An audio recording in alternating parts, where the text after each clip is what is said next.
Muy buenas a todos los oyentes que forman parte de esta gran comunidad y los que no, que están a un clic de serlo. Les invito y sugiero que si les interesan los temas relacionados con el mundo del desarrollo personal y espiritualidad, este es el canal que estaban buscando. Mi nombre es Raquel Lavín y soy locutora de todos los audiolibros que se encuentran en este canal, El laberinto del alma. Aquí se han recogido autores de gran repercusión y relevancia del mundo del autoconocimiento. También comentaros que la base de sustento para sostener este canal y el trabajo que involucra, únicamente y de manera gratuita, solamente tienen que suscribirse, comentar lo que les ha parecido el material y dar un like si les ha gustado. Vamos allá con un temazo del gran autor Eckhart Tolle. Estrategias mentales para evitar el ahora. La pérdida del ahora, el núcleo del engaño. Incluso si acepto totalmente que en último término el tiempo es una ilusión, ¿qué diferencia va a suponer eso en mi vida? Tengo que seguir viviendo en un mundo completamente dominado por el tiempo. La aceptación intelectual de algo es tan solo una creencia más y no va a suponer una gran diferencia en tu vida. Para plasmar esta verdad tienes que vivirla. Cuando cada célula de tu cuerpo esté tan presente que vibre de vida y cuando puedas sentir esa vida en cada momento como la alegría de ser, entonces puedes decir que te has liberado del tiempo. Pero mañana tendré que pagar las facturas, e iré envejeciendo y moriré como todos. ¿Cómo puedo decir que estoy libre del tiempo? El problema no son las facturas de mañana. La disolución del cuerpo físico tampoco es un problema. El problema es la pérdida del ahora. Ese es el núcleo del engaño que convierte cualquier situación, suceso o emoción en un problema personal plagado de sufrimiento. La pérdida del ahora es una pérdida de ser. Liberarse del tiempo es liberarse de la necesidad psicológica del pasado para tener una identidad y del futuro para hallar nuestra realización. Representa la transformación de conciencia más profunda que se pueda imaginar. En algunos casos aislados, dicho cambio de conciencia ocurre dramática y radicalmente, de una vez por todas. Y cuando ocurre, suele producirse mediante la rendición total en medio de un intenso sufrimiento. No obstante, la mayoría de las personas han de trabajarlo. Cuando has obtenido los primeros atisbos del estado intemporal de conciencia, empieza un ir y venir entre la dimensión temporal y la presencia. Empiezas por darte cuenta de que tu conciencia raras veces está verdaderamente en el ahora. Pero saber que no estás presente ya es un gran éxito. Ese saber es presencia, aunque al principio solo dure unos segundos de reloj antes de volver a perderla. A continuación, con creciente frecuencia, eliges enfocar la conciencia en el momento presente más que en el pasado o en el futuro. Y al darte cuenta de que has perdido el ahora, eres capaz de permanecer en él no solo un par de segundos, sino periodos más largos, tal como se perciben desde la perspectiva externa del tiempo del reloj. Así, antes de establecerte firmemente en el estado de presencia, es decir, antes de poder ser plenamente consciente, pasas un tiempo yendo y viniendo entre la conciencia y la inconsciencia, entre el estado de presencia y el estado de identificación con la mente. Pierdes el ahora y vuelves a él, una y otra vez, Finalmente, la presencia se convierte en tu estado predominante. La mayoría de las personas no experimentan la presencia en absoluto, o bien solo la sienten accidentalmente y brevemente en raras ocasiones, sin llegar a reconocerla como lo que es. La mayoría de los seres humanos no alternan entre conciencia e inconsciencia, sino entre distintos niveles de inconsciencia. ¿A qué te refieres cuando haces mención a diferentes niveles de inconsciencia?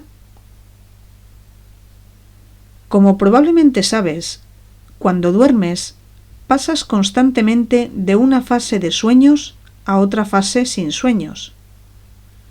Asimismo, en el estado de vigilia, la mayoría de la gente alterna únicamente entre la inconsciencia ordinaria y la inconsciencia profunda.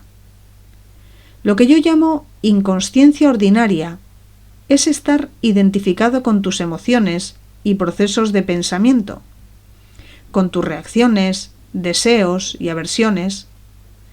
Es el estado normal de la mayoría de la gente. En ese estado, estás regido por la mente egotista y no eres consciente del ser.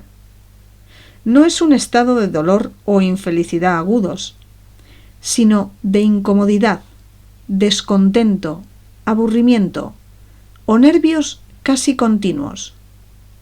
Una especie de ruido de fondo. Puede que no te des cuenta de ese zumbido de fondo, porque ha pasado a formar parte de tu vivencia normal. Del mismo modo que no te das cuenta del zumbido del aire acondicionado, hasta que apagas el aparato. Cuando lo apagas, sientes una sensación de alivio. Mucha gente hace uso del alcohol, las drogas, el sexo, la comida, el trabajo, la televisión o incluso ir de compras como anestésicos en un intento inconsciente de apartar esa incomodidad básica. Cuando esto ocurre, una actividad que puede ser muy amena, si se hace con moderación, queda imbuida de una cualidad compulsiva o adictiva, y todo lo que consigues con ella es un brevísimo alivio de los síntomas. La incomodidad de la inconsciencia ordinaria se convierte en el dolor de la inconsciencia profunda, un estado de sufrimiento o infelicidad más agudo y evidente, cuando las cosas van mal, cuando el ego está amenazado o ha de afrontar un gran desafío o una pérdida real o imaginaria, en su situación de vida o en un conflicto relacional. La inconsciencia profunda es una versión intensificada de la inconsciencia ordinaria, distinta de esta no en cuanto a cualidad, sino en cuanto a grado. En el estado de inconsciencia ordinaria, la resistencia habitual o la negación de lo que es crea la incomodidad y el descontento que la mayoría de las personas aceptan como parte de su vida normal. Cuando esta resistencia aumenta a causa de alguna amenaza o desafío, se produce una negatividad intensa que da paso a una reacción de ira, miedo, agresión, depresión, etc. La inconsciencia profunda a menudo indica que el cuerpo dolor ha sido activado y a menudo se ha identificado con él. La violencia física sería imposible sin la inconsciencia profunda, que también surge fácilmente cuando una multitud de gente, o incluso toda una nación, genera un campo colectivo de energía negativa. El mejor indicador de tu nivel de conciencia es tu forma de afrontar los desafíos de la vida. Estos suelen hacer que la persona inconsciente se vuelva más profundamente inconsciente y que las personas conscientes se hagan más agudamente conscientes. Puedes aprovechar un desafío para despertar, o puedes permitir que te empuje a un sueño aún más profundo. En tal caso, el sueño de la inconsciencia ordinaria se convierte en una pesadilla.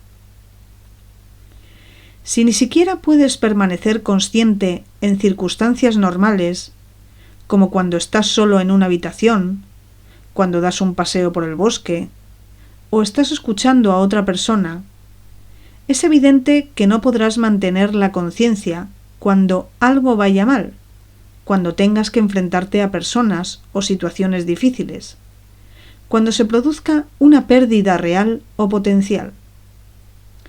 Serás arrastrado por una reacción que, en último término, siempre es expresión del miedo, y arrastrado hacia la inconsciencia profunda.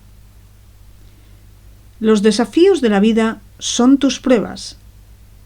Tu manera de lidiar con ellas es el único indicador válido que te mostrará y mostrará a los demás cuál es tu verdadero nivel de conciencia, que no depende de cuánto tiempo puedes estar sentado con los ojos cerrados o de las visiones que tengas. Por tanto, es esencial llevar más conciencia a tu vida en las situaciones ordinarias, cuando todo va relativamente bien. Así irá creciendo el poder de tu presencia, que genera en ti y a tu alrededor un campo de alta frecuencia vibratoria. Ninguna inconsciencia ni negatividad, ninguna discordia o violencia podrán entrar en ese campo y sobrevivir, del mismo modo que la oscuridad no puede sobrevivir en presencia de la luz. Cuando aprendes a ser testigo de tus pensamientos y emociones, que es parte esencial del estar presente, te sorprende el ruido de fondo de la inconsciencia ordinaria y te das cuenta de que muy pocas veces te sientes verdaderamente cómodo contigo mismo, si es que te ocurre alguna vez. A nivel mental, encontrarás abundantes resistencias en forma de juicios, descontento y proyecciones mentales que te alejan de la hora. A nivel emocional, notarás una corriente subterránea de incomodidad, tensión, aburrimiento o nervios. Todos estos contenidos son aspectos de la mente en su habitual modalidad de resistencia. ¿Qué están buscando? Carl Jung relata en uno de sus libros una conversación que mantuvo con un jefe nativo americano, en la cual éste le decía que la mayoría de los blancos tiene el rostro tenso, los ojos fijos y ademanes crueles. El jefe nativo comentaba: siempre están buscando algo. ¿Qué están buscando? Los blancos siempre quieren algo. Siempre están inquietos y agitados. No sabemos qué quieren. Pensamos que están locos. Por supuesto, la corriente subterránea de constante intranquilidad empezó mucho antes de que surgiera la civilización industrial occidental. Pero en la civilización occidental, que ahora abarca casi todo el globo incluyendo la mayor parte de Oriente, esta corriente se manifiesta de una manera tan aguda que no tiene precedentes. El desasosiego ya estaba allí hace 2000 años, en tiempos de Jesucristo, y también 600 años antes, en tiempos de Buda, y aún mucho antes. ¿Por qué estáis siempre ansiosos?, preguntaba Jesús a sus discípulos. ¿Puede la ansiedad añadir un solo día a vuestra vida? Y el Buda enseñó que la raíz del sufrimiento se halla en nuestro constante desear y anhelar. Esta disfunción colectiva de la resistencia a la hora está intrínsecamente conectada con la pérdida de conciencia del ser y forma la base de nuestra deshumanizada civilización industrial. Freud, por su parte, también reconoció la existencia de esa corriente subterránea de intranquilidad y escribió sobre ella en su libro El malestar en la cultura. Pero no reconoció la verdadera raíz de la intranquilidad, ni se dio cuenta de que es posible salir de ella. Esta disfunción colectiva ha creado una civilización muy infeliz y extraordinariamente violenta, que se ha convertido en una amenaza para sí misma y para todas las formas de vida del planeta. ¿Y cómo podemos librarnos de esta aflicción? Hazla consciente. Observa los diversos modos en que la intranquilidad, el descontento y la tensión surgen en ti como consecuencia de juicios innecesarios, resistencias a lo que es y la negación del ahora. Lo inconsciente se disuelve cuando lo iluminas con la luz de la conciencia. Cuando aprendas a disolver la inconsciencia ordinaria, la luz de tu propia presencia brillará con fulgor y será más fácil afrontar la inconsciencia profunda cuando sientas su atracción magnética. Sin embargo, puede que la inconsciencia ordinaria no resulte fácil de detectar, porque es muy común. Acostúmbrate a hacer un seguimiento de tu estado emocional y mental mediante la autoobservación. Una buena pregunta que puedes plantearte frecuentemente es: ¿estoy relajado en este momento? O también puedes preguntarte: ¿qué está ocurriendo dentro de mí en este instante? Interésate al menos tanto por lo que ocurre dentro de ti como por lo que pasa fuera. Si consigues que lo que esté dentro de ti esté bien, lo de fuera encajará en su lugar. La realidad primaria está dentro, la secundaria fuera. Y no te respondas a estas preguntas inmediatamente. Dirige tu atención hacia adentro. Mira dentro de ti. ¿Qué tipo de pensamientos está produciendo tu mente? ¿Qué sientes? Dirige tu atención al cuerpo. ¿Notas alguna tensión? Cuando detectes cierto nivel de incomodidad, el ruido de fondo, observa cómo estás evitando, resistiendo o negando la vida por negar el ahora. Hay muchas maneras de resistirse inconscientemente al momento presente. Te voy a poner algunos ejemplos. Con la práctica aumentará tu poder de autoobservación, tu capacidad de hacer un seguimiento de tu estado interno. ¿Te disgusta hacer lo que haces? Tal vez te disguste tu trabajo, o puede que hayas aceptado hacer algo y estés haciéndolo, pero hay una parte de ti que se resiente y se resiste. ¿Sientes un resentimiento no expresado hacia alguna persona cercana? ¿Eres consciente de que la energía que emanas tiene unos efectos tan dañinos que te contamina y contamina a los que te rodean? Mira detenidamente en tu interior. ¿Existe algún rastro, por pequeño que sea, de resentimiento o de mala disposición? Si lo hay, obsérvalo tanto a nivel mental como emocional. ¿Qué pensamientos crea tu mente en torno a esa situación? Después, observa la emoción, que es la reacción corporal a esos pensamientos. Siente la emoción. ¿Te resulta agradable o desagradable? ¿Es una energía que elegirías tener dentro de ti? ¿Tienes elección? Quizá se están aprovechando de ti. Tal vez estás haciendo un trabajo tedioso. Quizá alguien cercano a ti es deshonesto, irritante o inconsciente. Pero todo eso es irrelevante. Es indiferente que los pensamientos y las emociones que te provoca esa situación estén justificados. El hecho es que te estás resistiendo a lo que es. Estás convirtiendo el momento presente en un enemigo. Estás creando infelicidad, conflicto dentro y fuera.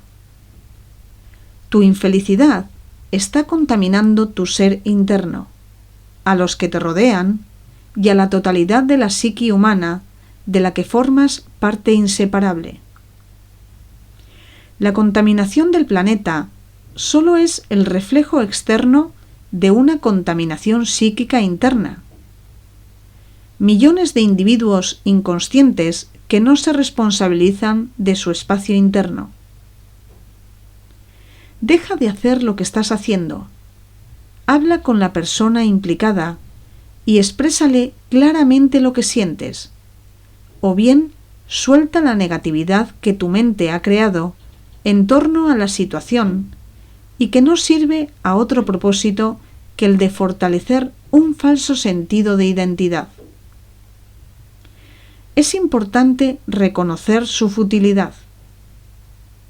La negatividad nunca es la mejor manera de hacer frente a una situación. De hecho, la mayoría de las veces se mantendrá cautivo en su seno, bloqueando el cambio real. Cualquier cosa que hagas con energía negativa quedará contaminada por ella y con el tiempo producirá más dolor, más infelicidad. Además, cualquier estado interno negativo es contagioso. La infelicidad se transmite más fácilmente que las enfermedades físicas. Activa y alimenta la negatividad latente en los demás por resonancia, a menos que sean inmunes, es decir, muy conscientes. ¿Estás contaminando el mundo o lo estás limpiando? Eres responsable de tu espacio interno. Nadie más lo es. Y también eres responsable del planeta. Lo mismo que ocurre dentro, sucede fuera. Cuando los humanos limpiemos la contaminación interna, también dejaremos de generar polución externa. ¿Cómo podemos soltar la negatividad, tal como sugieres? Soltándola, como sueltas un trozo de carbón ardiente que te quema en la mano. ¿Cómo sueltas un equipaje pesado e inservible que estás llevando? Reconociendo que no quieres sufrir el dolor ni seguir llevando la carga, y después dejándola caer. La inconsciencia profunda, como el cuerpo dolor o cualquier otro dolor profundo, como la pérdida de un ser querido, generalmente ha de ser transmutada mediante la aceptación, combinada con la luz de tu presencia, tu atención mantenida. Por otra parte, hay muchas pautas de inconsciencia ordinaria que puedes soltar cuando te das cuenta de que ya no las necesitas. Cuando te das cuenta de que puedes elegir, de que no eres tan solo un amasijo de reflejos condicionados. Todo esto requiere tener acceso al poder de la hora. Sin él, no tienes elección. Si llamas a algunas emociones negativas, ¿no estás creando una polaridad mental entre bueno y malo, como explicaste antes? No. La polaridad se creó en una etapa previa, cuando tu mente juzgó que el momento presente era malo, Seguidamente, ese juicio creó la emoción negativa. Pero si llamas negativas algunas emociones, ¿no estás diciendo que no deberían estar presentes, que no están bien tenerlas? Yo entiendo que deberíamos darnos el permiso de experimentar cualquier sentimiento que surja en lugar de juzgar que es malo o decirnos que no deberíamos tenerlo. Está bien estar resentido, estar enfadado, irritado, alterado o cualquier otra cosa. De otro modo, caemos en la represión, en el conflicto interno o en la negación.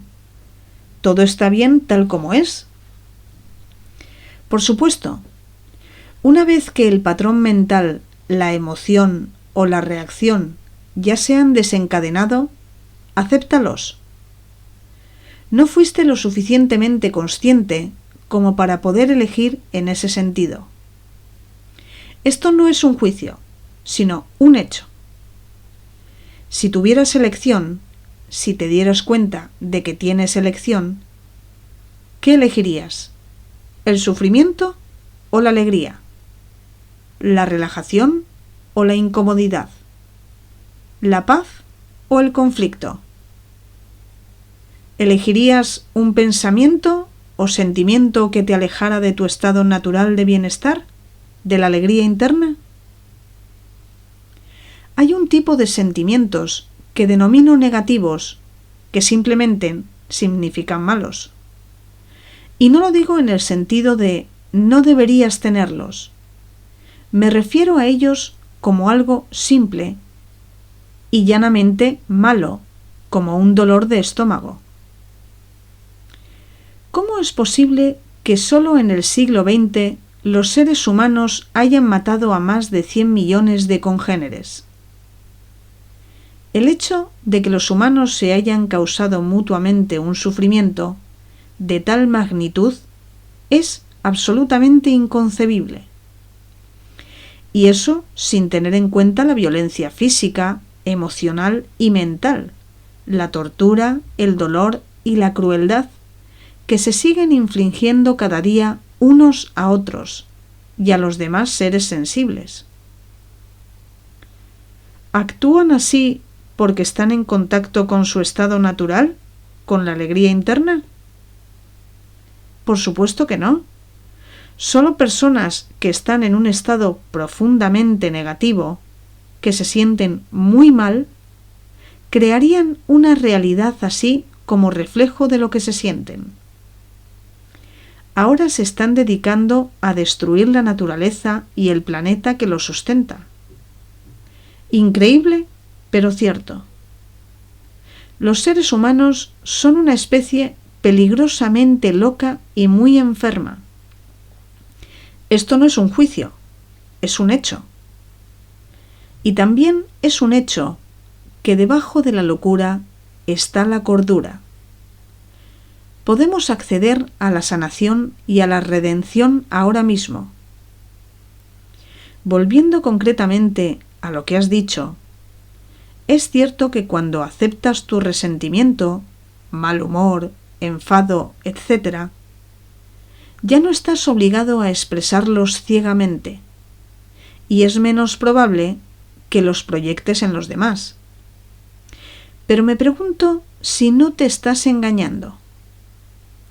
Después de haber practicado la aceptación durante cierto tiempo, como tú la has practicado, llega un momento en que tienes que pasar a la etapa siguiente, en la que dejas de crear esas emociones negativas.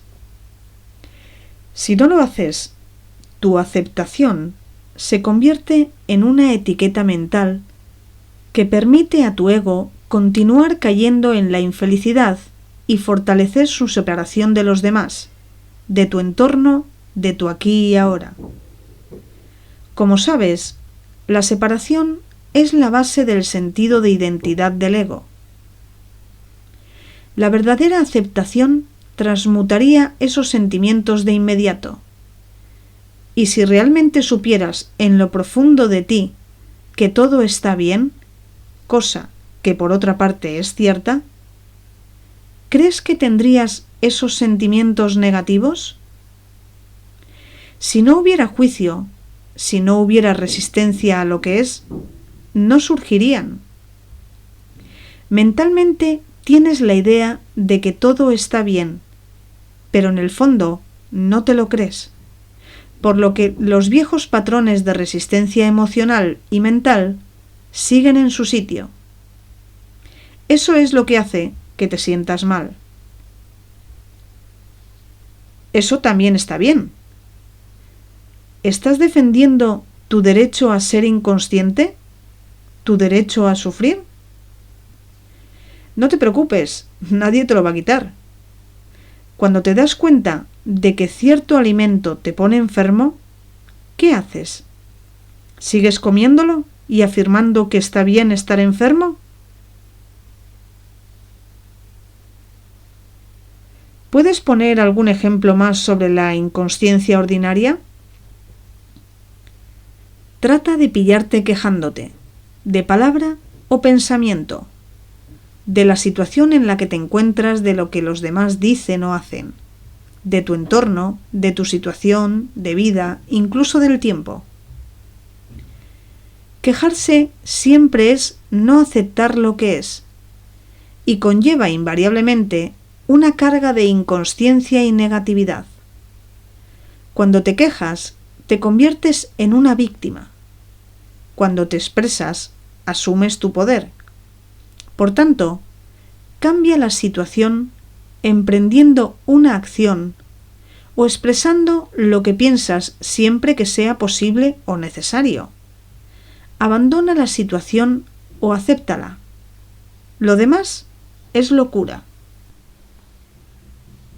La inconsciencia ordinaria siempre está vinculada de algún modo con la negación del ahora.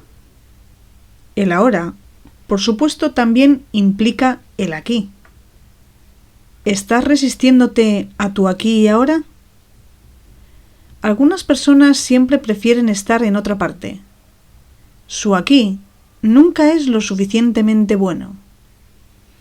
Averigua si este es tu caso mediante la autoobservación.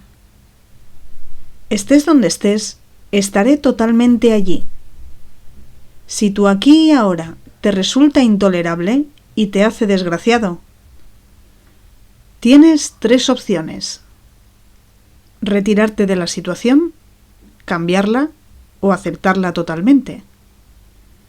Si quieres asumir la responsabilidad de tu vida, debes elegir una de estas 3 opciones y debes elegirla ahora. Después, acepta las consecuencias. Sin excusas, sin negatividad, sin contaminación psíquica. Mantén limpio tu espacio interno. Para emprender cualquier acción, irte o cambiar la situación, y siempre que sea posible, suelta antes la negatividad. La acción surgida de la comprensión de lo que la situación requiere es más eficaz que la acción surgida de la negatividad. Normalmente es mejor hacer cualquier cosa que no hacer nada, sobre todo si uno se ha visto atrapado en una situación desdichada durante mucho tiempo. Si cometes un error, al menos aprenderás algo, y así el error dejará de serlo. Si permaneces atrapado, no aprendes nada. ¿Es el miedo lo que te impide actuar? Reconoce el miedo, obsérvalo, pon tu atención en él, mantente presente ante él. Ese reconocimiento sirve para cortar el vínculo entre el miedo y tu pensamiento. No dejes que el miedo llegue a tu mente. Haz uso del poder de la hora. El miedo no puede prevalecer ante él. Si verdaderamente no hay nada que puedas hacer para cambiar tu aquí y ahora, y tampoco puedes retirarte de la situación, entonces acepta totalmente que estás aquí y ahora, abandonando toda resistencia interna. De ese modo, el falso yo infeliz al que le encanta sentirse desgraciado, resentido o compadecerse de sí mismo, no puede sobrevivir. A este acto se le denomina rendición. La rendición no es una muestra de debilidad. Al contrario, requiere una gran fuerza. Solo una persona que se ha rendido tiene poder espiritual. La rendición te permite liberarte internamente de la situación. Y puede que entonces cambies sin esfuerzo por tu parte. En cualquier caso, rindiéndote eres libre. ¿O hay algo que deberías estar haciendo y no estás haciendo? Ponte en marcha y hazlo ahora mismo. Como alternativa, también puedes aceptar completamente tu inactividad, tu vagancia o pasividad del momento, si esa es tu elección. Entra plenamente en ese estado. Disfrútalo. Sé tan vago o inactivo como puedas. Si entras en ello plena y conscientemente, pronto podrás salir. O tal vez no. En cualquier caso, no habrá conflicto interno, ni resistencia, ni negatividad. ¿Estás estresado? ¿Estás tan agitado tratando de llegar al futuro que el presente queda reducido a un medio para alcanzarlo? Lo que causa tensión es estar aquí queriendo estar allí, o estar en el presente queriendo estar en el futuro. Es una disyuntiva que te desgarra por dentro. Crear una división semejante y vivir con ella es una locura. Y el hecho de que todo el mundo se comporte así no lo hace más cuerdo. Si es necesario, puedes moverte con rapidez, trabajar a toda prisa y hasta correr, sin proyectarte en el futuro y sin resistirte al presente. Cuando te muevas, trabajes o corras, hazlo totalmente. Disfruta del flujo energético. Disfruta de la elevada energía del momento. Ahora ya no estás estresado. Ya no estás dividido en dos. Simplemente te estás moviendo, corriendo, trabajando, y estás disfrutando de ello. O puedes dejarlo todo y sentarte en un banco del parque. Pero si lo haces, observa tu mente. Es posible que te diga: deberías estar trabajando. Estás perdiendo el tiempo. Observa tu mente. Sonríele. ¿Te absorbe mucha atención el pasado? ¿Sueles hablar de él y pensar en él positiva o negativamente? ¿Piensas en los grandes logros que has alcanzado? ¿En tus aventuras y experiencias? ¿O en tu historial de víctima y en las cosas horribles que te sucedieron? ¿O quizá piensas en lo que tú hiciste a otra persona? ¿Qué crean tus pensamientos? ¿Culpa, orgullo, resentimiento, ira, lamentos, autocompasión? Entonces, además de reforzar un falso sentido de identidad, estás ayudando a acelerar el proceso de envejecimiento de tu cuerpo, produciendo una acumulación de pasado en tu psique.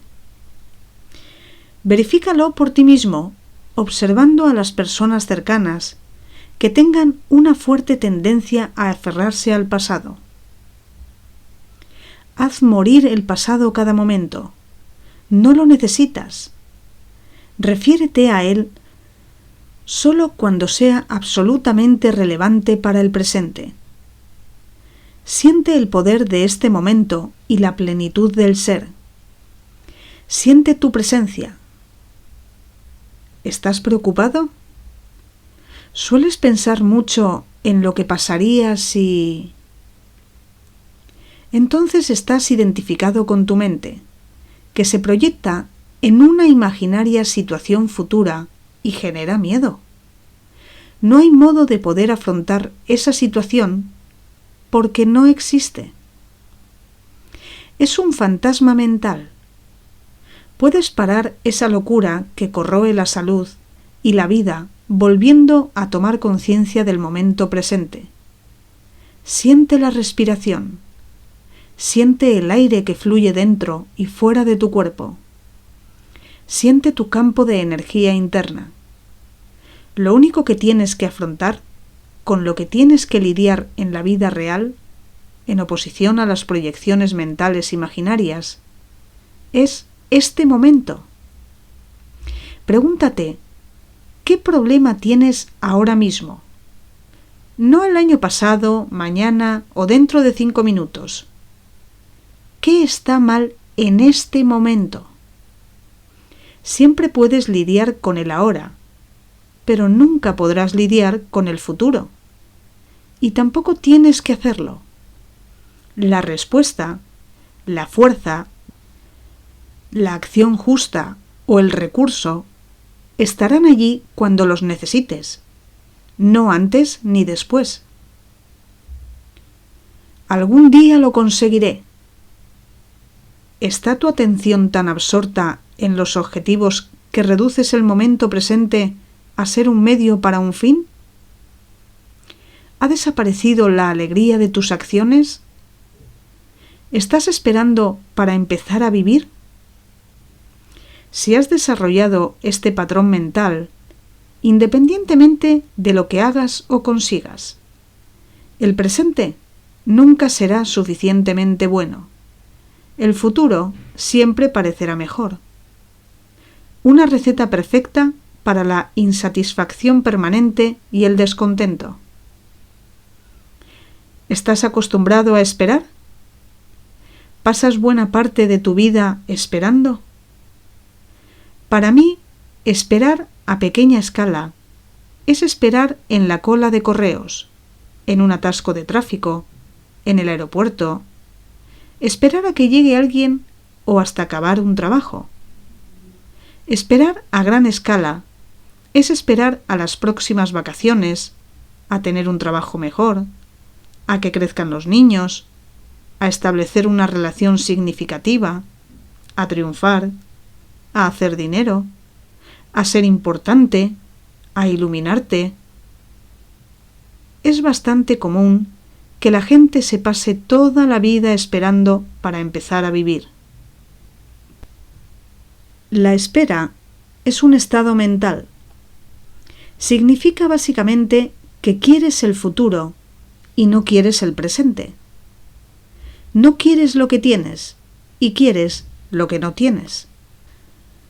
Cuando esperas, estás creando un conflicto inconsciente entre tu aquí y ahora, el lugar donde estás, y el futuro proyectado, el lugar donde quieres estar. Esto reduce mucho tu calidad de vida, obligándote a perder el presente. No hay nada malo en esforzarte por mejorar tu situación de vida. Puedes mejorar tu situación de vida, pero no puedes mejorar tu vida. La vida es lo primero. Es tu ser interno más profundo. Ya es total, completa y perfecta. Tu situación de vida está compuesta por tus circunstancias y experiencias.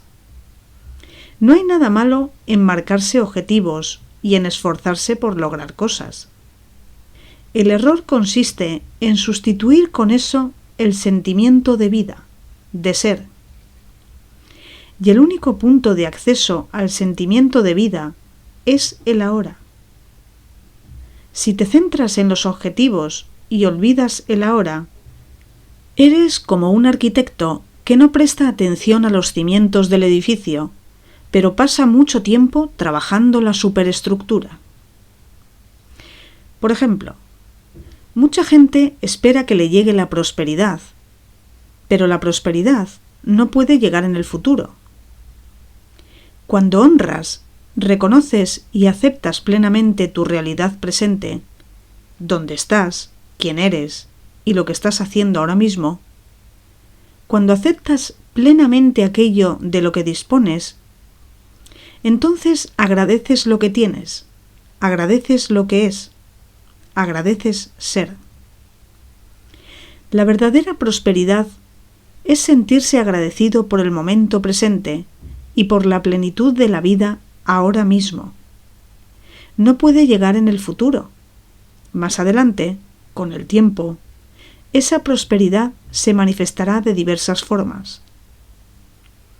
Si estás insatisfecho con lo que tienes, o incluso frustrado o enfadado por tus carencias actuales, eso puede motivarte a hacerte rico. Pero, aunque acumules millones, seguirás sintiendo la carencia interna, y en el fondo continuarás estando insatisfecho. Puede que hayas tenido muchas experiencias interesantes de las que ya pueden comprarse con dinero. Pero las experiencias van y vienen, y siempre te dejarán con una sensación de vacío, necesitado de nuevas gratificaciones físicas o psicológicas. No habitarás en el ser sintiendo la plenitud de la vida ahora, que es la única prosperidad verdadera. Renuncia a la espera como estado mental. Cuando te sorprendas cayendo en el estado de espera, sal inmediatamente. Ven al momento presente. Simplemente sé y disfruta siendo. Si estás presente, no tienes ninguna necesidad de esperar. Así, la próxima vez que alguien te diga «Siento haberte hecho esperar», puedes responder «No te preocupes, no estaba esperando. Simplemente estaba disfrutando aquí, contento de estar conmigo mismo». Estas son algunas de las estrategias mentales para negar el momento presente, que forman parte de nuestra inconsciencia ordinaria. Resulta fácil pasarlas por alto, porque son parte de la vida cotidiana. El ruido de fondo del descontento perpetuo. Cuanto más preciso sea el seguimiento que hagas de tu estado interno emocional y mental, antes sabrás que te has dejado atrapar en el pasado o en el futuro, es decir, en la inconsciencia, y más rápido despertarás del sueño del tiempo al presente. Mantente alerta. El falso yo infeliz, basado en la identificación con la mente, vive en el tiempo. Él sabe perfectamente que el momento presente supone su muerte y se siente amenazado. Hará todo lo que pueda por sacarte de la hora. Intentará mantenerte atrapado en el tiempo. El propósito interno de tu camino de vida. Puedo ver la verdad de lo que dices, pero aún así sigo pensando que nuestro camino de vida debe tener un propósito.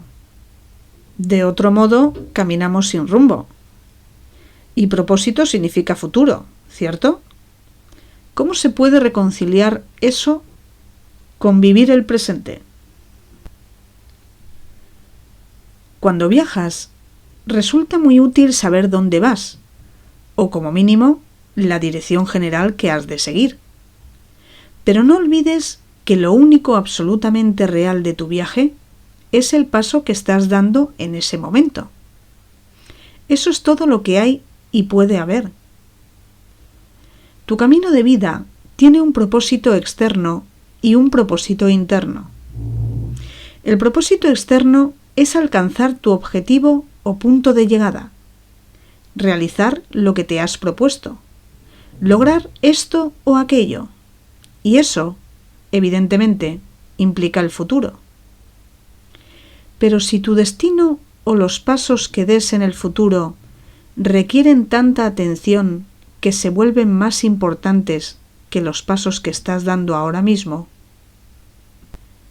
pierdes completamente el propósito interno de tu viaje, que no tiene nada que ver con dónde vas o qué haces o cómo lo haces. No tiene nada que ver con el futuro, sino con la calidad de tu conciencia en este momento. El propósito externo pertenece a la dimensión horizontal del espacio y del tiempo. El propósito interno implica una profundización en tu ser, en la dimensión vertical de la hora intemporal. Tu camino externo puede tener 1.000.000 de pasos. Tu camino interno solo tiene uno, el que estás dando ahora mismo. A medida que te haces más consciente de este único paso, te vas dando cuenta de que contiene todos los demás, incluyendo el punto de destino. Entonces, este paso se convierte en una expresión de la perfección, un acto de gran belleza y calidad. Te habrá llevado al ser, y la luz del ser brillará a través de él. Esto es al mismo tiempo el propósito y la culminación de tu camino interno, el camino hacia ti mismo. ¿Tiene alguna importancia conseguir nuestro propósito externo, triunfar o fracasar en el mundo? Tendrá importancia mientras no hayas realizado tu propósito interno.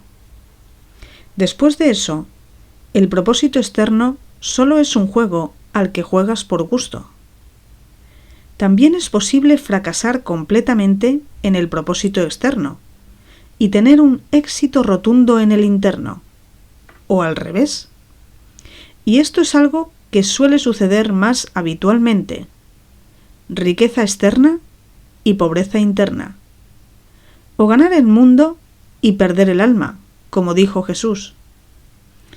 En último término, todos los propósitos externos están destinados a fracasar por estar sujetos a la ley de impermanencia. Cuanto antes te des cuenta de que tu propósito externo no te puede dar una satisfacción duradera, tanto mejor.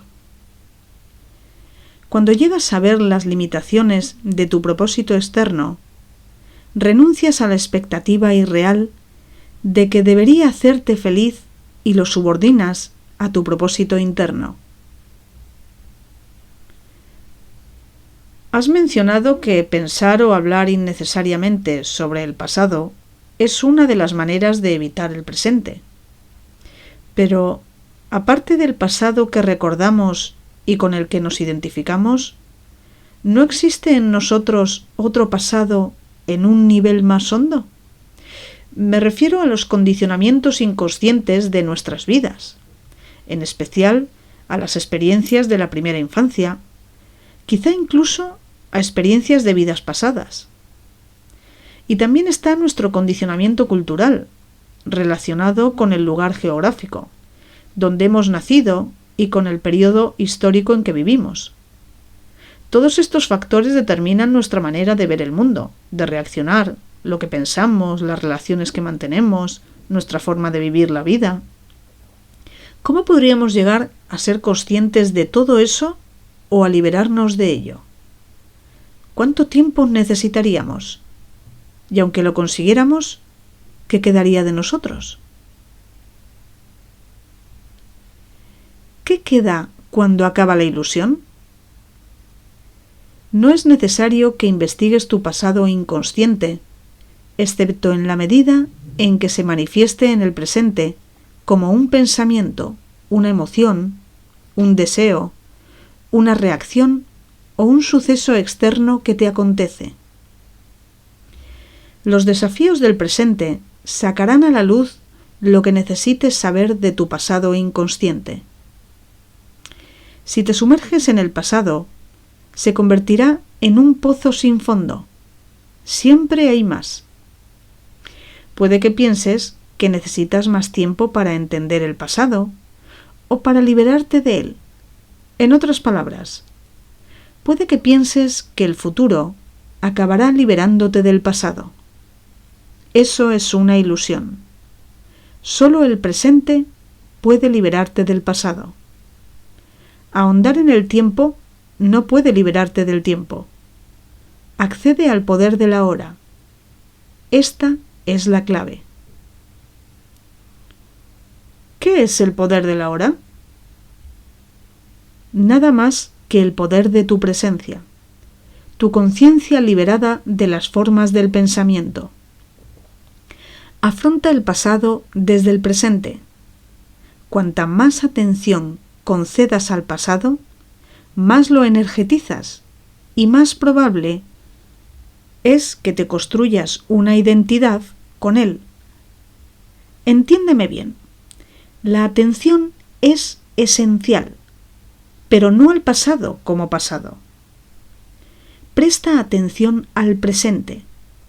Presta atención a tu comportamiento, a tus reacciones, estados de ánimo, pensamientos, emociones, miedos y deseos, tal como surgen en el presente. Ellos son el pasado en ti. Si puedes estar suficientemente presente como para observarlos, sin criticarlos ni analizarlos, sin juicio alguno, entonces estás afrontando el pasado y disolviéndolo con el poder de tu presencia. No puedes encontrarte volviendo al pasado. Te encuentras viniendo al presente. ¿No resulta útil entender el pasado y así entender por qué hacemos ciertas cosas? ¿Reaccionamos de ciertos modos? ¿O por qué creamos inconscientemente nuestro drama particular? ¿Nuestros patrones de relación y así sucesivamente? A medida que te haces más consciente de tu realidad presente, puede que comprendas repentinamente por qué tu condicionamiento funciona de esa manera particular. Por ejemplo, ¿por qué tus relaciones siguen ciertas pautas? Puedes recordar cosas que ocurrieron en el pasado o verlas con más claridad. Esto está bien y puede ayudar, pero no es lo esencial. Lo esencial es tu presencia consciente. Eso es lo que disuelve el pasado, el agente transformador. Por tanto, no trates de entender el pasado, sino de estar todo lo presente que puedas. El pasado no puede sobrevivir en tu presencia, solo puede sobrevivir en tu ausencia.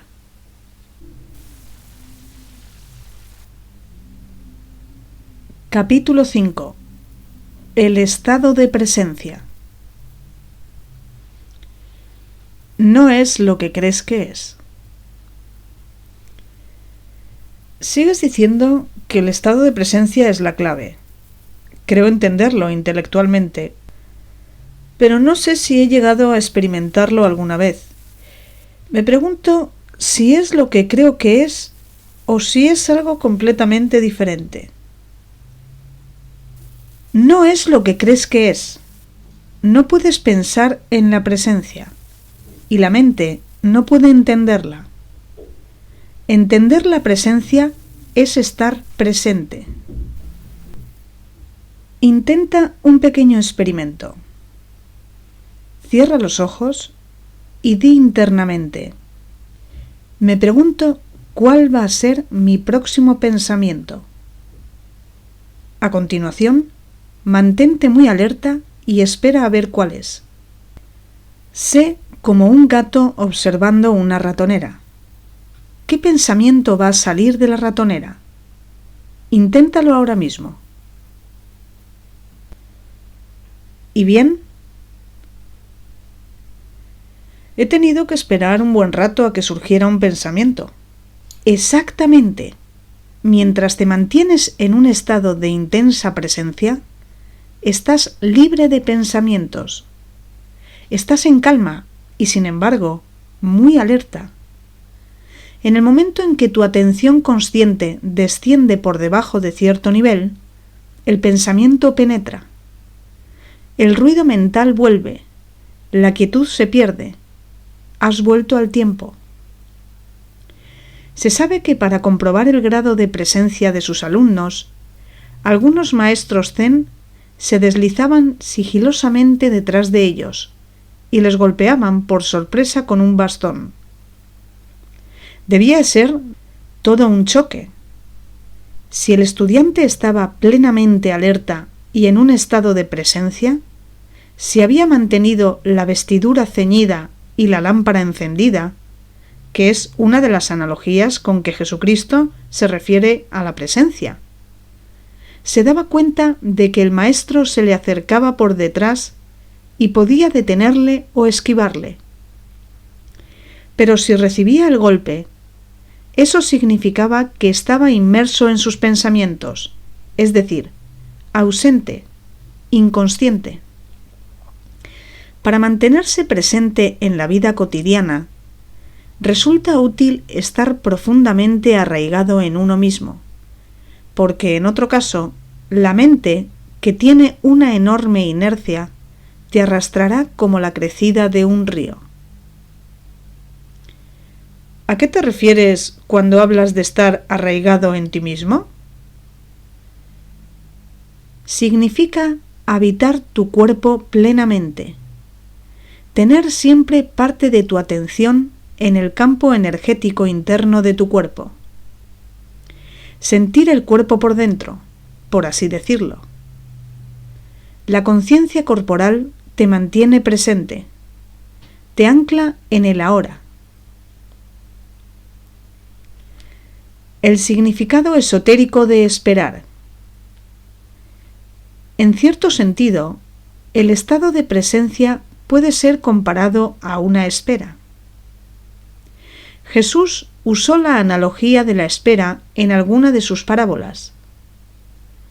No se trata de la espera habitual, aburrida o inquieta, de la que ya hemos hablado, que es una negación del presente.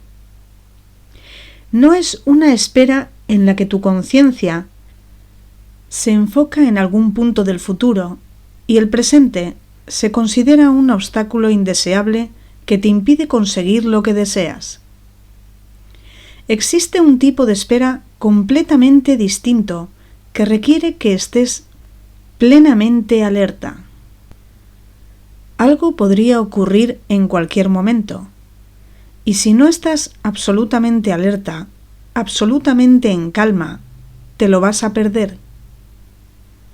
Este es el tipo de espera del que habla Jesús. En ese estado, toda tu atención está en el ahora. No te queda nada de atención para soñar despierto, pensar, recordar, anticipar. En esa espera no hay tensión ni miedo, solo una presencia alerta. Estás presente con todo tu ser, con cada célula de tu cuerpo. En ese estado, el tú, que tiene un pasado y un futuro, al que solemos dar el nombre de personalidad, apenas está presente. Sin embargo, no se pierde nada de valor. En esencia, sigues siendo tú mismo. De hecho, eres más plenamente tú mismo que nunca, o más bien, solo ahora eres verdaderamente tú mismo. Sé como el sirviente que espera el regreso de su amo, dice Jesús de Nazaret. El sirviente no sabe cuándo vendrá el amo, por eso se mantiene despierto, alerta, preparado, sereno, porque no desea perderse la llegada de su Señor. En otra parábola, Jesús habla de las 5 vírgenes necias, inconscientes, que no tienen suficiente aceite, conciencia, para mantener sus lámparas encendidas, es decir, estar presentes, y por lo tanto se pierden la llegada del esposo, que es el ahora, y no pueden celebrar la fiesta nupcial, que es la iluminación. Estas se contraponen a las 5 vírgenes virtuosas que tienen suficiente aceite, es decir, que se mantienen conscientes. Ni los evangelistas que escribieron los evangelios entendían el significado de estas parábolas, de modo que las primeras distorsiones e interpretaciones erróneas empezaron en el momento mismo de ser escritas. Con las interpretaciones erróneas subsiguientes, el verdadero significado se perdió completamente. Estas parábolas no tienen que ver con el fin del mundo, sino con el fin del tiempo psicológico. Señalan hacia la trascendencia del ego y de la mente, y la posibilidad de vivir en un estado de conciencia totalmente nuevo. Lo que acabas de describir es algo que experimento ocasionalmente durante breves momentos, cuando estoy solo y rodeado por la naturaleza. Sí, los maestros Zen usan la palabra satori para describir una comprensión repentina, un momento de no mente y de presencia total. El satori no es una transformación duradera, pero agradécelo cuando llegue porque te permite saborear la iluminación.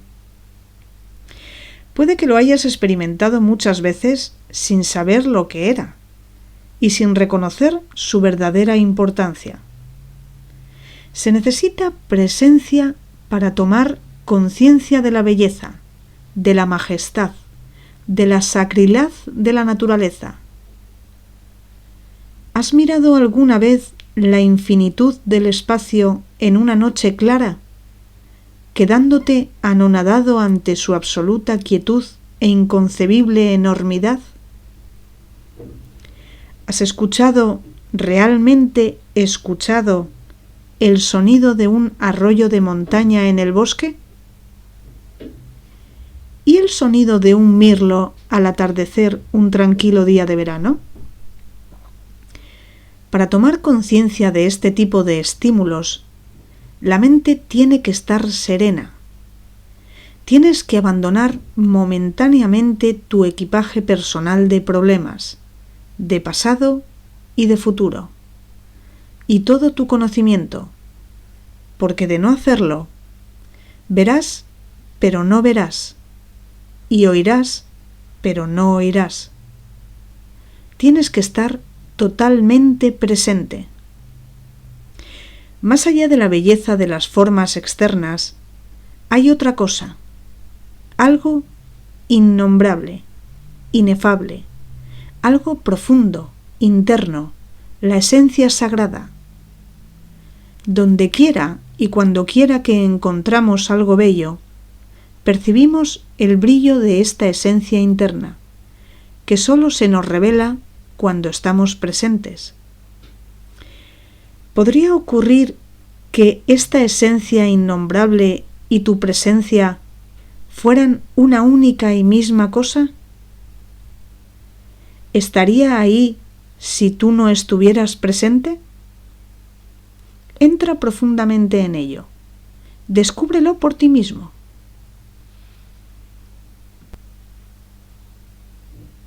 Cuando experimentas esos momentos de presencia, probablemente no te diste cuenta de que estabas en un estado de no mente.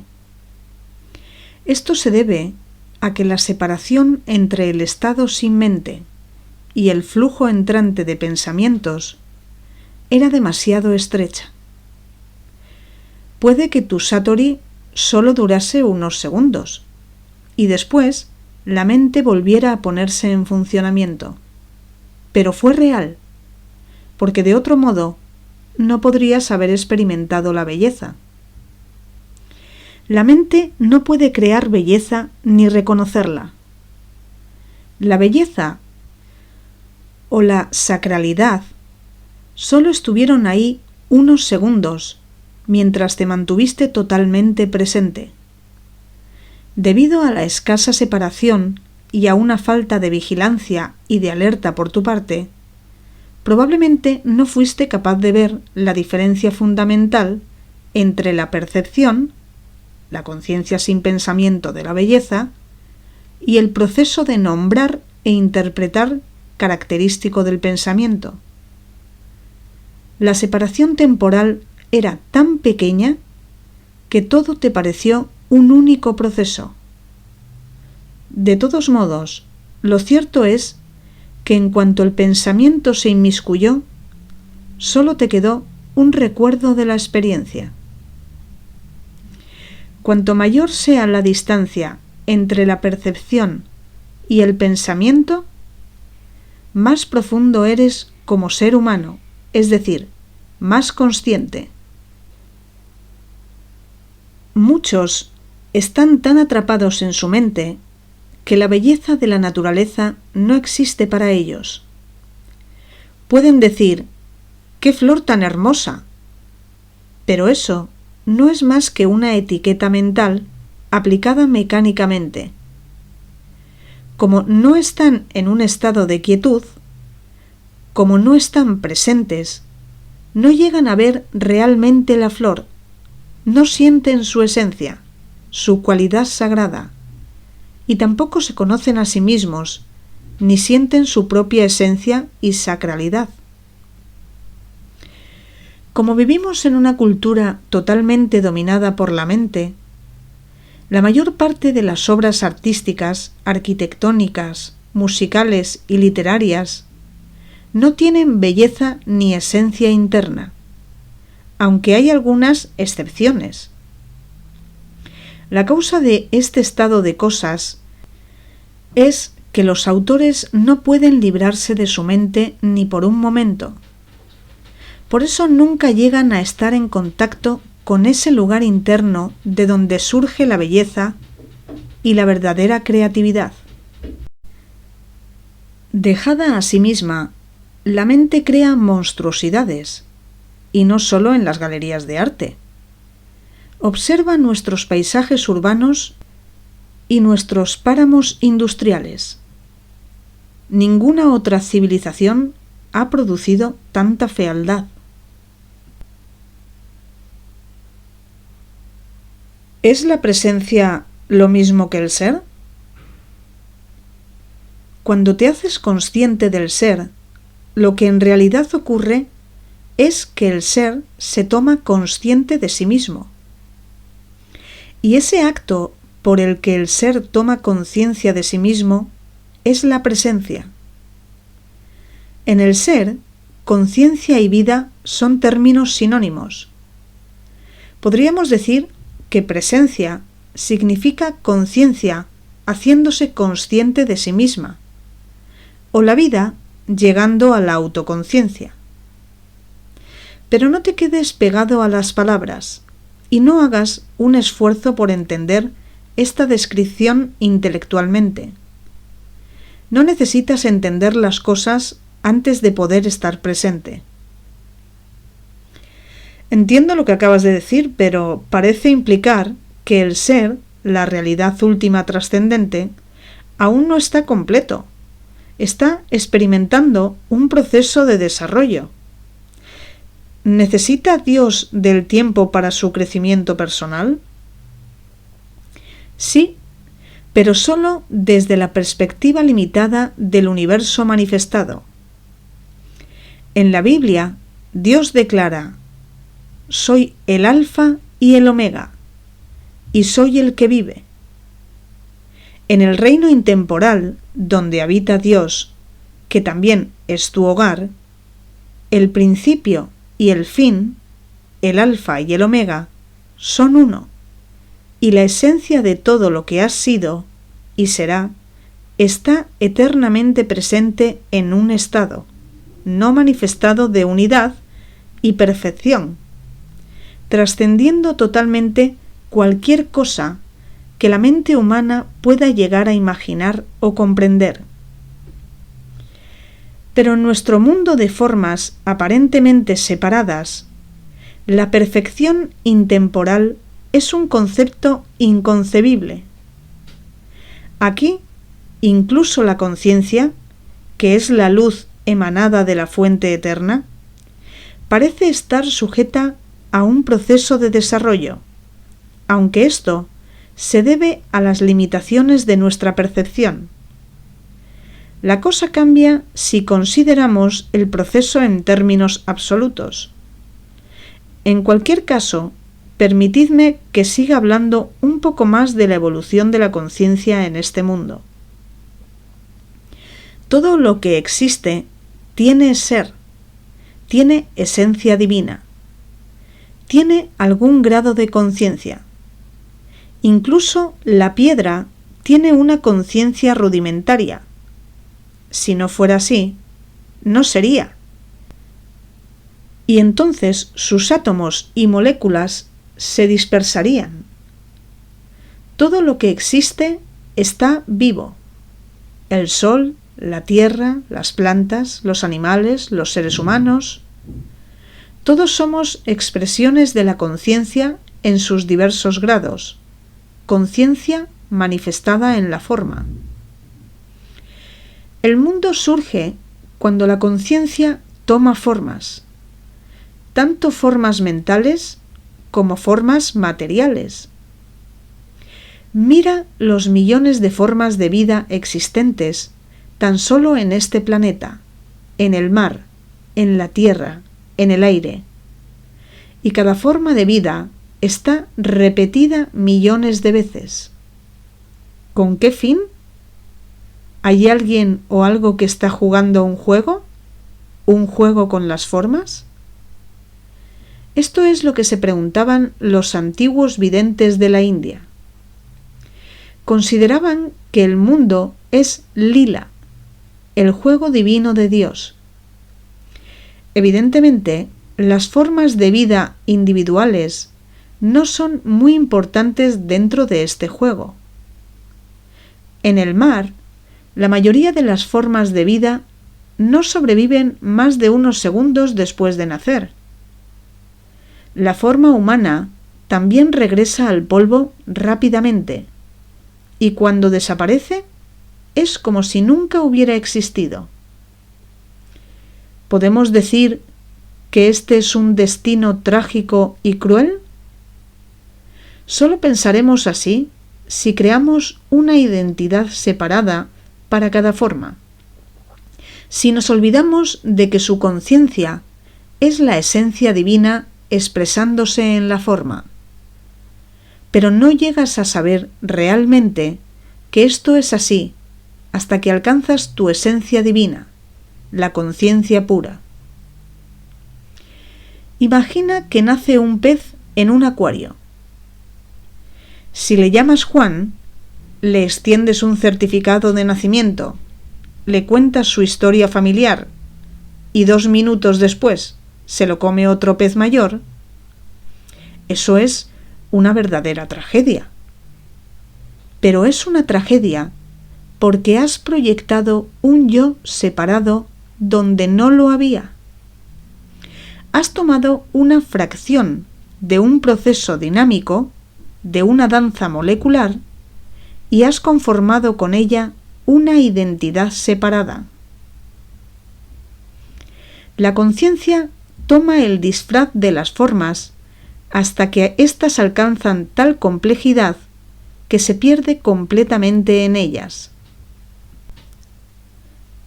Entre los seres humanos contemporáneos, la conciencia está totalmente identificada con su disfraz. Solo se conoce a sí misma como forma y, por tanto, vive con un miedo permanentemente a la aniquilación física y psicológica. Es la mente egotista, que produce una disfunción considerable.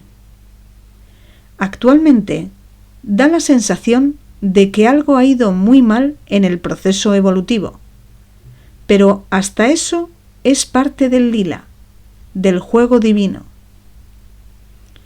Finalmente, la presión del sufrimiento generado por esta aparentemente disfunción obligará a la conciencia a desidentificarse de la forma y a despertar del sueño de la forma. Así se recupera la autoconciencia, pero a un nivel mucho más profundo que cuando se perdió. Jesús de Nazaret explica este proceso en la parábola del hijo pródigo, que abandona la casa de su padre, malgasta su herencia y vaga errante y desamparado hasta que el sufrimiento le obliga a regresar al hogar. Y cuando regresa, su padre le ama más que antes. El estado del hijo que regresa es similar al que tenía cuando partió, pero no del todo igual. Ha ganado en profundidad. Esta parábola describe el viaje que transcurre desde la perfección inconsciente, pasando por el mal, y la imperfección aparente, hasta alcanzar la perfección consciente. ¿Puedes entender ahora el significado más amplio y profundo de mantenerse presente como observador del proceso mental? Cuando observas la mente, retiras conciencia de las formas mentales, y esa conciencia se convierte en el observador o testigo. En consecuencia, el observador, conciencia pura más allá de la forma, se fortalece y las formaciones mentales se debilitan. Cuando hablamos de observar la mente, estamos llevando a la esfera personal un evento de significado cósmico. A través de ti, la conciencia está despertando de su sueño de identificación con la forma y se está retirando de la forma. Esto presagia un suceso y a la vez forma parte de él, que probablemente aún queda en un futuro lejano. Ese suceso es el fin del mundo. Cuando la conciencia se libera de su identificación con las formas físicas y mentales, se convierte en lo que llamamos conciencia pura o iluminada, o presencia. Esto ya ha ocurrido en unos pocos individuos, y parece estar destinado a suceder en breve a gran escala, aunque la garantía de que se produzca no es absoluta. La mayoría de los seres humanos aún están en manos de la conciencia del ego, identificados con la mente y dirigidos por ella. Si no consigues liberarte poco a poco de la mente, ésta acabará por destruirte. Experimentarán cada vez más confusión, conflicto, violencia, enfermedad, desesperación, locura. La mente egotista es como un barco que se hunde. Si no saltas, te hundirás con él.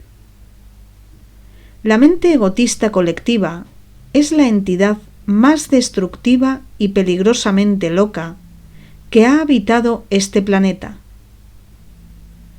¿Qué crees que ocurrirá en el planeta si no cambia la conciencia humana? El único respiro que pueden tomarse de su propia mente la mayoría de los seres humanos es dejarse caer ocasionalmente en un nivel de conciencia por debajo del pensamiento. Todos lo hacemos cada noche durante el sueño, pero también ocurre en cierta medida durante el encuentro sexual o cuando consumimos alcohol y otras drogas que suprimen el exceso de actividad mental. Si no fuera por el alcohol, los tranquilizantes, los antidepresivos y las drogas ilegales, consumidas en enormes cantidades, la locura de la mente humana se habría hecho aún más descaradamente evidente de lo que ya es. En mi opinión, si faltaran las drogas, buena parte de la población se convertiría en un peligro para ellos mismos y para los demás. Las drogas, evidentemente, te mantienen atrapado en un circuito disfuncional. Su empleo generalizado retrasa la disolución de las antiguas estructuras mentales y la irrupción de la conciencia superior. Aunque el usuario individual puede obtener así cierto alivio de la tortura diaria a que le somete su mente, no puede generar suficiente presencia consciente para elevarse por encima del pensamiento y encontrar así la verdadera liberación. No podemos considerar que volver a caer en un nivel de conciencia por debajo de la mente, en el nivel premental de nuestros antepasados lejanos y de los animales y plantas, sea una opción válida para nosotros. No hay vuelta atrás. Si la raza humana ha de sobrevivir, tendrá que avanzar hacia la etapa siguiente. La conciencia está evolucionando en todo el universo a través de miríadas de formas. Por tanto, si nosotros no lo logramos, a escala cósmica no tendrá importancia. Y como la conciencia ganada no se pierde, simplemente conseguirá expresarse mediante alguna otra forma. Pero el hecho mismo de que yo esté hablando aquí y de que me estéis escuchando o estéis leyendo este libro es un indicador claro de que la nueva conciencia está estableciendo un punto de apoyo firme en el planeta. No hay nada personal en lo que hacemos. Yo no te estoy enseñando. Tú eres la conciencia escuchándose a sí misma. Hay un gran proverbio oriental que dice: el maestro y el discípulo juntos crean la enseñanza. En cualquier caso, las palabras mismas no son importantes, no son la verdad, solo la indican. Yo hablo desde la presencia, y mientras hablo, tal vez seas capaz de unirte a mí en este estado. Cada una de las palabras que uso tiene una historia y viene del pasado, como todo lenguaje. Pero las palabras que os digo ahora son portadoras de la elevada frecuencia energética de la presencia, independientemente de su significado concreto. El silencio es un portador de la presencia aún más poderoso que las palabras. Por eso, cuando leas esto o me escuches hablar, toma conciencia de los silencios que hay entre las palabras y por debajo de ellas. Sé consciente de las brechas, de la discontinuidad. Escuchar el silencio, donde quiera que estés, es un modo fácil y directo de estar presente. Aunque haya ruido, siempre hay silencio en medio y por debajo de los sonidos. Escuchar el silencio crea inmediatamente una quietud dentro de ti. Solo la quietud interna puede percibir el silencio externo. ¿Y qué es la quietud sino presencia? ¿Conciencia liberada de las formas del pensamiento? Esta es la realización viva y práctica de lo que hemos comentado. Cristo, la realidad de tu divina presencia. No te apegues a ninguna palabra. Puedes sustituir Cristo por presencia, si esa palabra te parece más significativa. Cristo es tu esencia divina o yo superior, como a veces se le llama en Oriente. La única diferencia entre Cristo y la presencia es que Cristo hace referencia a la divinidad que mora internamente, independientemente de que seas consciente de ella o no, mientras que presencia significa divinidad despierta o esencia divina. Muchos malentendidos y falsas creencias respecto a Cristo se aclararán si te das cuenta de que en Él no hay pasado ni futuro. Decir que Cristo fue o será es emplear términos que se contradicen entre sí. Jesús fue. Era un hombre que vivió hace 2000 años y expresó la divina presencia, su verdadera naturaleza. Y por eso dijo: antes de que Abraham fuera, yo soy. No dijo: yo ya existía antes de que Abraham naciera. Eso hubiera indicado que aún estaba en la dimensión donde la identidad está determinada por el tiempo y la forma. Las palabras yo soy, empleadas en una frase que empieza en pasado, indica un cambio radical, una discontinuidad en la dimensión temporal. Es como un koan sen de gran profundidad. Jesús trató de expresar directamente, sin intervención del pensamiento discursivo, el significado de la presencia, de la autorrealización. Había ido más allá de las dimensiones de conciencia gobernadas por el tiempo, entrando en el reino de lo intemporal.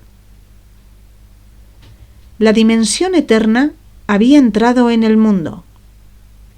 Eternidad no significa tiempo inacabable, sino no tiempo. Así, el hombre Jesús se convirtió en el Cristo, un vehículo de la conciencia pura. ¿Y cuál es la definición que Dios da de sí mismo en la Biblia? ¿Dijo Dios: siempre he sido y siempre seré? Por supuesto que no. Eso hubiera dado realidad al pasado y al futuro. Dios dijo: yo soy el que soy. Aquí no está implicado el tiempo, solo la presencia.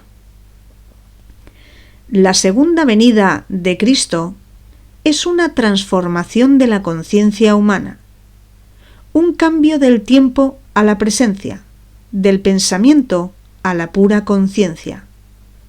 No la llegada de un hombre o de una mujer. Si Cristo regresase mañana y se manifestase en el mundo, ¿qué otra cosa podría decirte aparte de yo soy la verdad? ¿Yo soy la divina presencia? ¿Yo soy la vida eterna? Yo estoy dentro de vosotros. Yo soy aquí. Yo soy ahora. Nunca personalices a Cristo. No conviertas a Cristo en una identidad basada en la forma. Los avatares, las madres divinas, los maestros iluminados, los pocos que son auténticos, no son personas especiales. Sin un falso yo que mantener, defender y alimentar, son más simples, más ordinarios que el hombre y la mujer corriente. A cualquiera con un ego fuerte le parecería insignificante o más probablemente ni siquiera los vería. Si te sientes atraído hacia un profesor iluminado, es porque ya hay suficiente presencia en ti como para reconocer la presencia en otro. Hay mucha gente que no reconoció a Cristo y a Buda, del mismo modo que hay mucha gente que se siente atraída hacia falsos maestros. Los egos que se sienten atraídos por otros egos mayores, la oscuridad no puede reconocer la luz. Solo la luz puede reconocer la luz. Por tanto, no creas que la luz está fuera de ti, o que solo puede llegarte de un modo específico. Si tu maestro es la única encarnación de Dios, entonces, ¿quién eres tú? Cualquier tipo de exclusividad es identificación con la forma, e identificación con la forma significa ego. por muy disfrazado que esté. Usa la presencia del maestro para que te refleje tu propia identidad más allá del nombre y la forma, y para conseguir estar más presente. Pronto te darás cuenta de que en la presencia no hay mío o tuyo. La presencia es una. El trabajo grupal también puede servir para intensificar la luz de tu presencia. Un grupo de personas reunidas en un estado de presencia genera un campo energético colectivo de gran intensidad. Además de elevar el grado de presencia de cada miembro del grupo, ayuda a liberar la conciencia humana colectiva de su actual estado de predominio mental. Esto hará que el estado de presencia sea cada vez más accesible a los individuos. Pero a menos que un miembro del grupo ya esté firmemente establecido en la presencia y, por tanto, pueda mantener la frecuencia energética de este estado, la mente egotista se reafirmará fácilmente y saboteará la tarea grupal.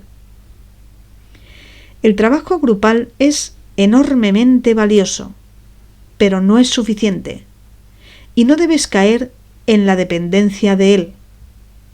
Tampoco debes depender de un profesor o maestro, excepto durante un periodo de transición, mientras aprendes el significado y la práctica de la presencia. Bueno, espero que os haya gustado este audiolibro y, como siempre digo, que encontréis más preguntas y reflexiones que antes de comenzar este audiolibro. No os olvidéis de suscribiros al canal, de darle un me gusta y que comentéis abajo en los comentarios. Un beso muy grande y hasta pronto.